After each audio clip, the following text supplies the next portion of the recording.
Eu acho que, primeiro, a ideia desse bate-papo aqui é a gente tirar algumas dúvidas enquanto aos nossos equipamentos e curiosidades, né, sobre o equipamento de audiovisual em geral, né? Eu tenho uma formação basicamente autodidata, né? Eu nunca tomei um curso, de fato, nunca fiz faculdade. Sou filho de cineasta e vivi e cresci em meio ao audiovisual. E sempre gostei muito de coisa técnica. Assim, minha formação é autodidata, basicamente autodidata. E eu tenho gostado de estudar e entender mais sobre esses aspectos de lentes. Não de qualidade da lente, que é uma coisa muito subjetiva. A qualidade da lente que você tem depende do gosto de cada um, né? Você pode ter um parâmetro de qualidade. Talvez seja a lente com maior definição. Mas isso não quer dizer que a lente é melhor, né? Quer dizer, dependendo do gosto de cada um. Atualmente, as pessoas usam uma lente muito cara, de altíssima definição, e colocam um filtro ProMist, um filtro Beamer, que deixa a imagem, que dá um efeito na imagem, que deixa a imagem borrada.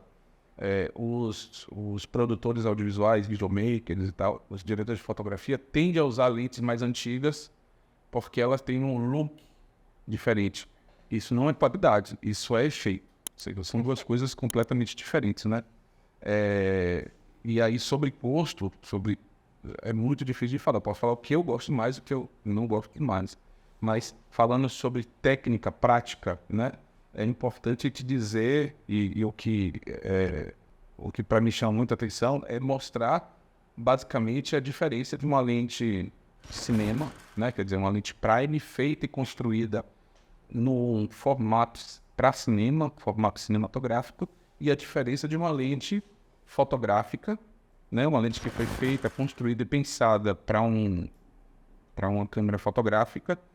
E o curioso, nesse caso aqui, dessas duas lentes que a gente tem aqui, é que elas são a mesma lente. A diferença entre elas duas é que uma usa um housing, né? Ou seja, corpo, que é um corpo pensado para cinema, e a outra usa um corpo pensado para fotografia, né?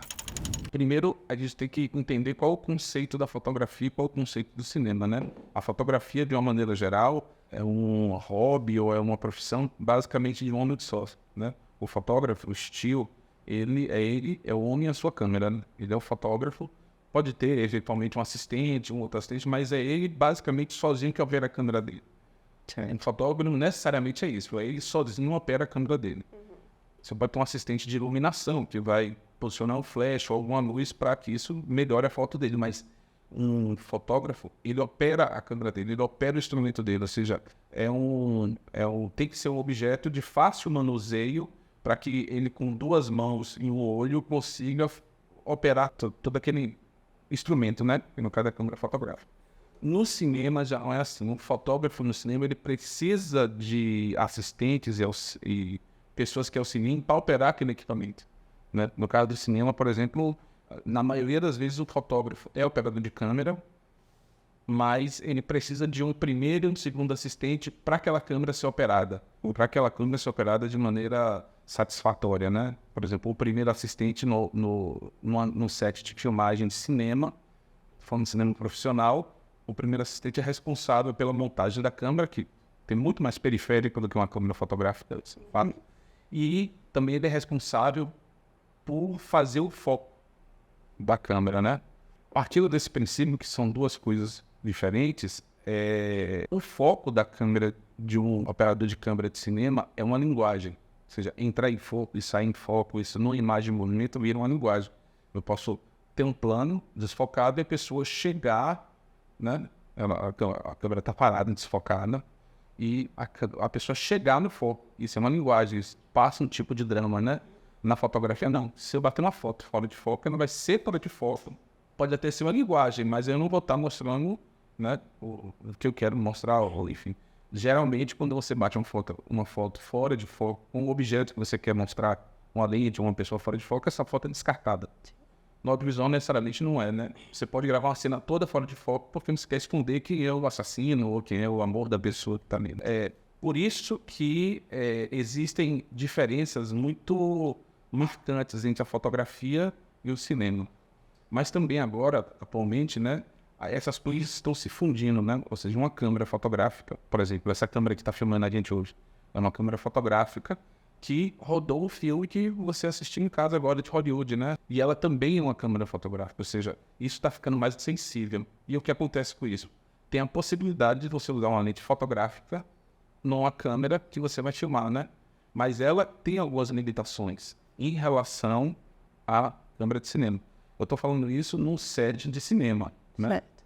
Do que, por exemplo, o anel de foco de uma câmera fotográfica é um anel de foco muito mais curto do que um anel de foco de uma lente prime, uma lente de cinema, né? Partindo daquele princípio que o foco no audiovisual, no cinema, é uma linguagem. Você corrige o foco você pode corrigir o foco numa cena para mostrar dramaticidade, por exemplo, né? Saindo ali do seu belo olhar para o olhar de uma pessoa com muita raiva, né? Você tem aquela transição de foco lenta, né? E nesse tipo de lente você consegue fazer isso, porque o anel de foco, ele corre muito, né? Ou seja, a transição de foco vai ser muito mais demorada. E com isso você também consegue cravar o foco melhor, né? No caso de um assistente. A lente de cinema, ela tem toda a marcação de foco que é ao longo da lente, né? E aí, como o anel de foco corre muito, é muito mais fácil, entre aspas, né? Mais preciso para o assistente conseguir chegar na correção de foco. No caso de uma lente fotográfica, não é assim. O anel de foco é muito mais curto do que o anel de um filme. Cinema, a lente é muito menor, ou seja, você não consegue abraçar a lente para você conseguir ter um foco. Ou seja, essa lente aqui é para ser operada só com 2 dedos, assim. Ela fica muito junto ao corpo da câmera, ou seja, isso aqui pode causar um problema se você for querer colocar um follow focus ou qualquer garra de foco. Ela não tem a dentição para você colocar, ou seja, você precisa colocar uma dentição extra para você colocar um grande foco, ou seja, isso aqui dificulta esse processo do cinema, né? Ou seja, partindo do princípio que a mesma lente, né? Essa lente aqui, ela é mais difícil de você conseguir operar dessa forma que a gente quer, ou seja, com comando de foco e tal. Uma outra coisa que é muito característica de uma câmera fotográfica, no caso dessas lentes aqui, que essa lente é uma lente totalmente manual, é o anel de diafragma. O anel de diafragma e lentes que tem anel de diafragma, por exemplo, nas câmeras Canon, o anel de diafragma não existe, porque é uma lente totalmente eletrônica. Nas Nikons, algumas lentes tem um anel de diafragma, né? Como essa lente aqui é uma lente para o encaixe Nikon, o anel de diafragma dela tem uma função chamada declique, né?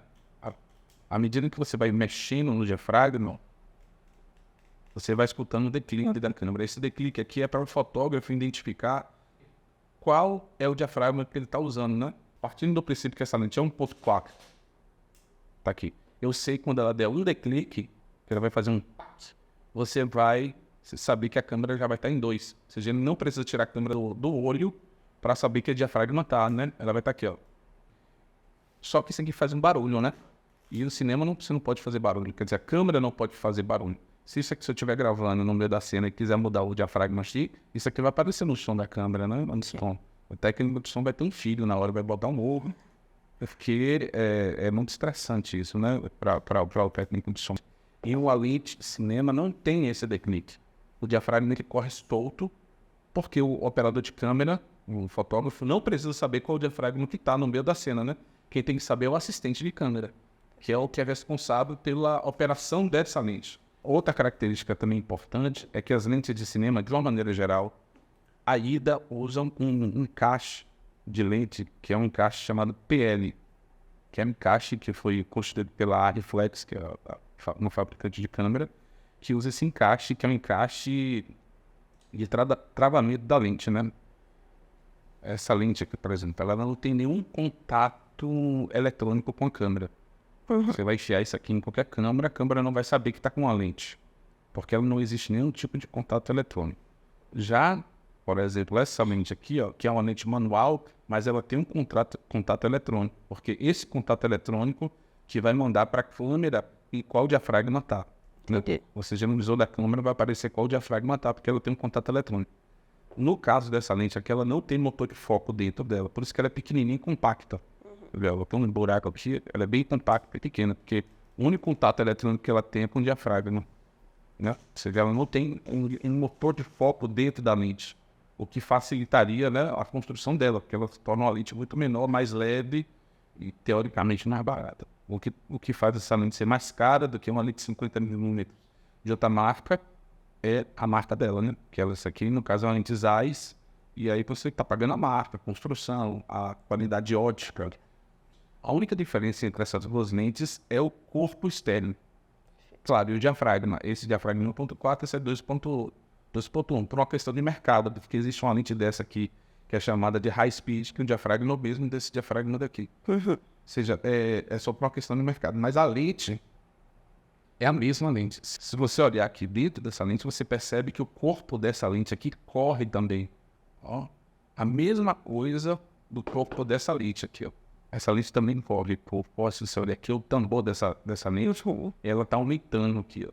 Isso aqui é um problema, porque se você tiver um vidro na frente da lente, por exemplo, um filtro na frente da lente, à medida que você vai fazendo foco, o tambor da lente vai aumentando e ela pode empurrar o filtro para frente, manchar seu filtro, bater no seu filtro. Se você usar um matchbox clampon, você vai colocar todo o peso no matchbox no anel no anel do foco.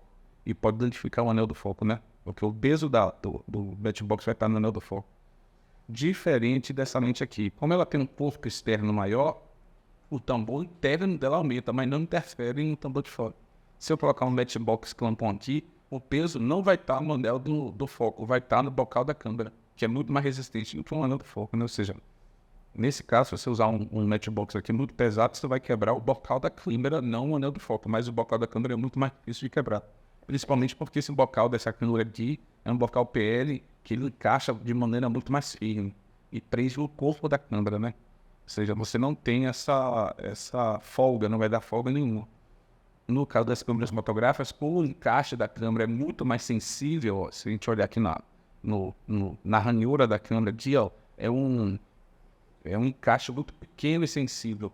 Com o tempo e o peso que essa lente, qualquer lente for dando no bocal da câmera, esse encaixe pode começar a ficar folgado com o tempo, né? Porque ela não foi projetada para aguentar muito peso. Quer dizer, ela não foi projetada para aguentar peso.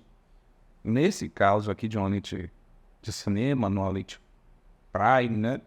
Esse bocal aqui, ele foi projetado para aguentar peso. Ou seja, a câmera foi projetada para aguentar um bocal que vai aguentar um peso. Você pode colocar um determinado peso aqui que ela não vai ter nenhum tipo de folga.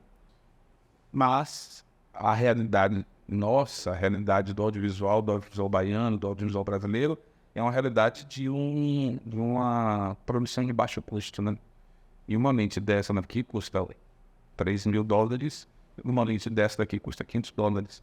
O que é acessível para 99,9% dos produtores audiovisuais de baixo custo é ter essa lente aqui. E aí você consegue ter uma qualidade ótica muito legal, porque, né, você tem uma mesma lente que essa, você tem um efeito muito bacana, você pode usar uma lente vintage, muito legal, porque hoje é muito mais acessível, mas, em contrapartida, você vai ter a operação dessa lente muito mais complicada. Né? Você vai para um set, você vai colocar um comando de foco aqui, você quer fazer uma transição de foco com essa lente, você vai demorar mais, você vai ter ou seja, e também no filme de baixo custo você vai ter menos assistente para a câmera, a produção vai ser menor, enfim. Isso é uma cadeia que ela vai se modificando, né? Entre o ideal e o possível, naturalmente, a gente trabalha no possível. E é isso que a gente pode fazer.